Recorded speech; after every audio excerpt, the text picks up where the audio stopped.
Tonight we're looking at our penultimate subject, what is in your heart? Life for the Lord. And two churches here. Looking at our map again, it's quite simple. If we have love for the Lord, then we'll have life for the Lord as well. They go hand in hand. And one church said of them, you have the reputation of being alive, but you're dead, so wake up. And the other one, you are lukewarm, you say, and I need nothing. So Sardis was catatonic. Now Liam tells me I make words up. That's a real word. If you want to know what catatonic is, you just have to go into Liam's room on a Sunday morning about 9 o'clock.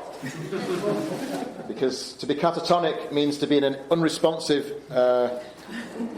sleep or torpor. And you have to shove somebody many times before they wake up. And that's Liam being catatonic. Now, an easier word is Laodicea was complacent. Sardis was complacent as well. We heard that in the video. But we're going to focus on the word complacent tonight. Complacency is to feel satisfied with the current state and to be disinclined to try to make things better. It is self-satisfaction accompanied by a lack of awareness of dangers and deficiencies. Wanted to think about when God's people get complacent, and it happens a lot, and we can read a lot about it in the Bible, not just these two churches, but also in the Old Testament. And I want to take you back to maybe an unfamiliar book of the Bible, the book of Amos, to see some quite colourful language that God uses to describe a people that had really got complacent. And he says to the people, woe to those who are at ease in Zion, and to those who feel secure on the mountain of Samaria. You think, what on earth is that talking about? Well, this was the time when Israel had been warned they were going to be taken into captivity because of their sin and disobedience against God. And God had given them fair warning about that and an opportunity to repent. There was a great power in that time called the Assyrians, who were a massive superpower in the world.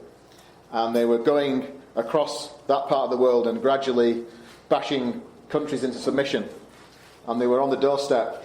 And Samaria is a part of Israel, and the city of Samaria was built on a hill, funnily enough, just like Sardis was.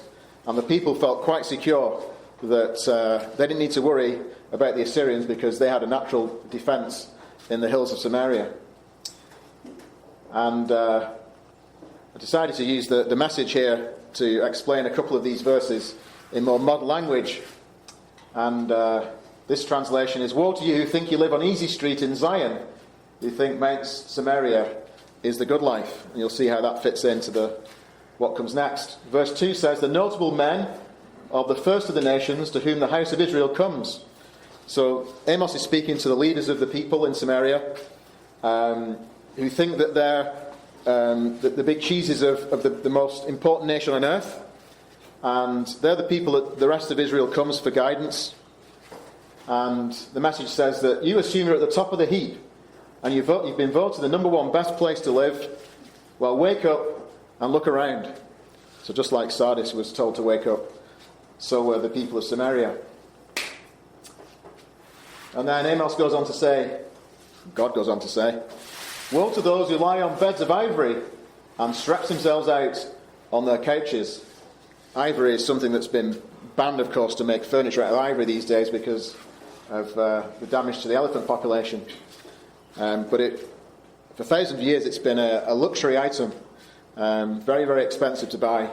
And to have a bed made of ivory must have cost a fortune.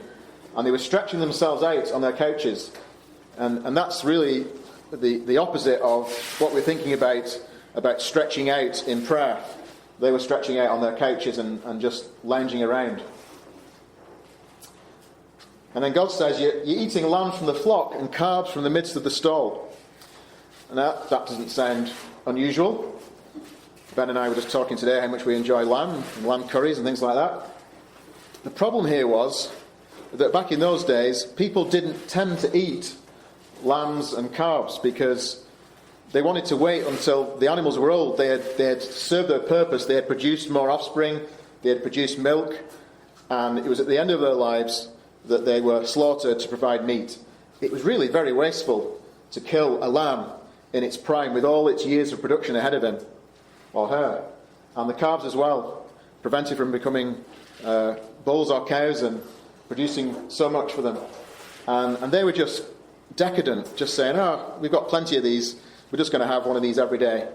And what was even worse was, of course, these were the animals, certainly the lambs in particular, were what was normally sacrificed to God. And so they didn't care about that. They were just worried about eating as much as they possibly could. I like this one. And they were singing idle songs to the sound of the harp, and like David, invent for themselves instruments of music. Did you know David was an instrument maker? God tells us that in this chapter. And I like to think of these people lounging around and they're just twiddling away, and they say, hey, if I do this, it goes bing. And if I do that, it goes bong. Oh, wow. That's really cool. And they just sat around, making up ditties and songs and new noises and stuff. And meanwhile, the Assyrians are getting ever nearer day by day and, on the doorstep. And this is what these guys are doing. Completely complacent. And it gets worse. They drink wine in bowls and anoint themselves with the finest oils. Now, I understand that the Greeks used to drink wine in bowls so that they could drink more of it at a time. And then they made themselves sick so they could drink more. I'm not sure if that was what these guys were doing, but you've got to be a pretty serious alcoholic to start drinking wine in bowls. And anoint themselves with the finest oils. And the message says, woe to those addicted to feeling good, life without pain. And those obsessed with looking good, life without wrinkles. And some of us have lost that battle a long time ago, but never mind. And God says, these people have got the focus all wrong. They're not grieving over the ruin of Joseph, so one of God's names for Israel. Therefore, they shall now be the first of those who go into exile. So judgment is coming on those leaders who put themselves first. They're going to be the ones that get dragged off first in the procession of the Assyrians for them being abducted and taken out of Israel. And of course, as we read the story of the Old Testament, that's exactly what happened. God says they couldn't care less about their country going to ruin. So a very, very dramatic picture here that God's painting of complacency in God's people and the judgment that was coming. Paul was somebody that never got complacent. You won't be surprised to hear that. And he had a goal. He had many goals, I think, but he described in Philippians chapter 3, one of the goals, he says, that I may know him, that's Jesus, and the power of his resurrection, and may share his sufferings, becoming like him in his death. It probably takes us a while to unpack that, and we'd love to be able to ask Paul what he meant. That's quite a lofty goal, Paul. It sounds very impressive. And it was a goal that was very real to him. And that was what motivated and kept his focus and stopped him being complacent. Because he says, I don't consider that I've actually made it, I've got to that goal.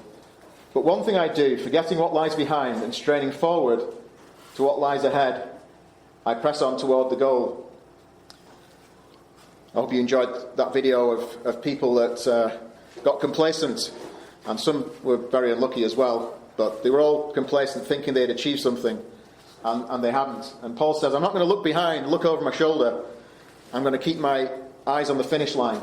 I'm straining forward to what lies ahead. And that word straining forward has the same thought as we were thinking about before, about being fully extended in prayer. And you can think of a runner. We had one of them on the video who stopped running and straining to the finish line and kind of eased up in the last few meters and got beaten by somebody coming from behind. And Paul said, I'm straining forward, I'm giving everything I've got to get to the finish line, and I'm pressing on towards the goal. He says to the church in Corinth, in a race only one receives the prize, so run that you may obtain it. Every athlete exercises self-control in all things. They do it to receive a perishable wreath, but we an imperishable. an imperishable wreath he's referring to. And so he's saying, it's a race. Don't lose your focus. Run that you might obtain it, and exercise self-control so that you don't trip up on the way.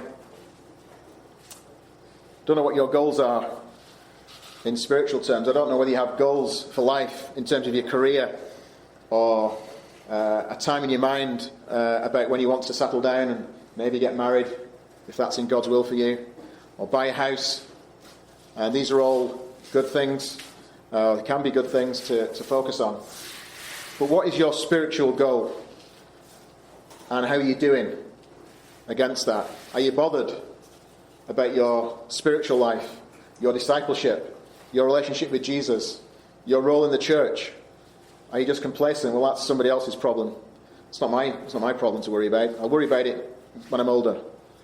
Or are you like Paul, who was exercising self-control, and he had this commitment to run the race?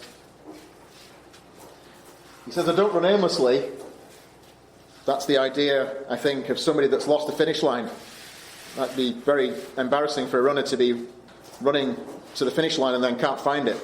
And quite tragic to watch them running around aimlessly and waiting for a direction. He says, I'm not running, not knowing where I'm going. I've got my eyes firmly on the finish line. And he says, I do not box as one beating the air. Other translations say shadow boxing. He's not playing at this. This is for real. This is for keeps. And he says, I discipline my body and keep it under control in case I should be disqualified, like some of those people who got too confident and weren't paying attention to how they were performing. Sloths are great, aren't they? That's a sloth, or a sloth, I don't know what the correct pronunciation is. And you wouldn't want one of them on your football team, I don't think. If you ever watch Zootopia, you'll see a sloth who takes about 3 hours to stamp someone's driving licence or something. Very frustrating. We don't want sloths in the church either. Come on to that in a minute. Paul says to the Romans, do not be slothful in zeal. Be fervent in spirit and serve the Lord. So I just wanted to look at these three things before I wrap up. What does it mean to be slothful in zeal? It's a bit of an old-fashioned phrase. So here's a few phrases for you. Lazy, unambitious, reluctant, dragging one's feet, disinterested, unwilling to participate. And here's a good one. Shrinking backward because I'm ready. That's like the opposite of straining forward, shrinking backwards. Sometimes runners look like they're going backwards because the other people are going so fast. We don't want to be people that are going backwards in God's things and in our service to the Lord in our churches. Are we slothful in zeal? Do we ever fall into any of these categories? I'll give you one example. And it's a little thing, but it's also a big thing. We have a problem in churches of God, I think, in terms of getting people to respond to messages and emails and texts.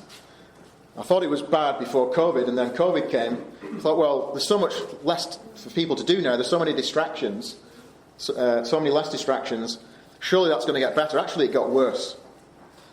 And the amount of time that leaders and facilitators and people who are trying to get things going spend in chasing herds of cats to respond so that they can do their job and so events can run, you wouldn't believe it.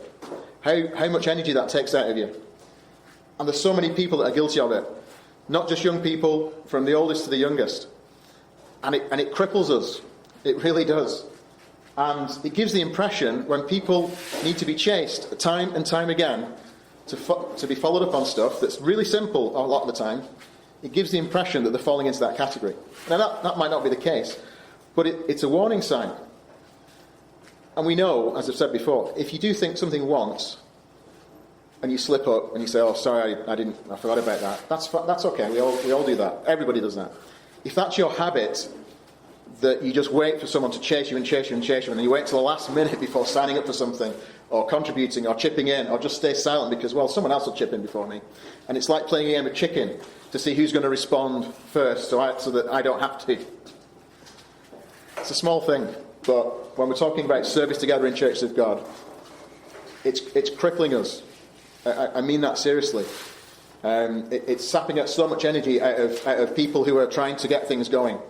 So, if that's the only thing you take away from this little message, it's when you get a message from somebody, please make an effort to respond to it. And when you're asked to do something, just do it the first time, as best as you can, because that is just going to free up so much energy for people to do what God has called them to do. Right. Rant and sermon over.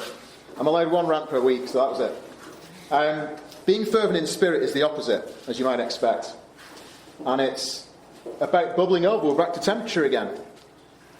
And it's a bubbling over because it's hot enough to boil. And it's about being passionate. It's about being deeply committed.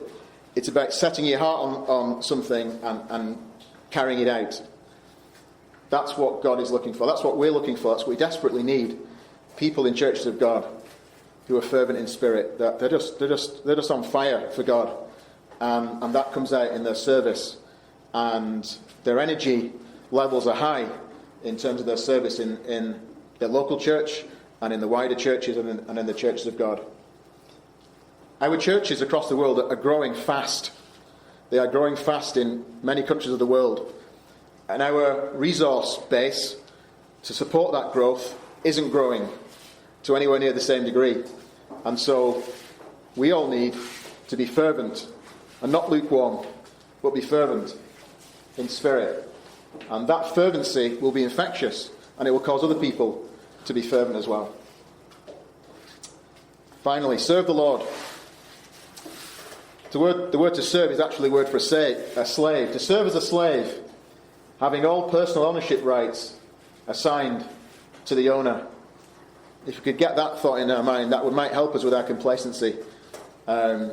Because it's Jesus that we're serving ultimately. When we talk about service in the church, it's service for others, for sure, but it's actually service for the Lord. And He has bought us. When He died on Calvary, He bought us with a great price, and we are His. We're His slaves, and He's a good master, but He expects us to work for Him as well, and we should do it out of love. Paul said, "I have fought the fight. I have finished the race. I have kept the faith." There are no embarrassing YouTube videos about the Apostle Paul, I believe. If you find one, let me know. But he finished the race. He won the fight. And he died probably a martyr. That's what tradition tells us. And he never got complacent. And he paid the ultimate price because he was fervent for his master and was prepared to die for him. And I pray that we will be people that are like Paul, that set goals for ourselves and are committed to service in our church that inspires other people to similar service, and that we do that for the rest of our lives.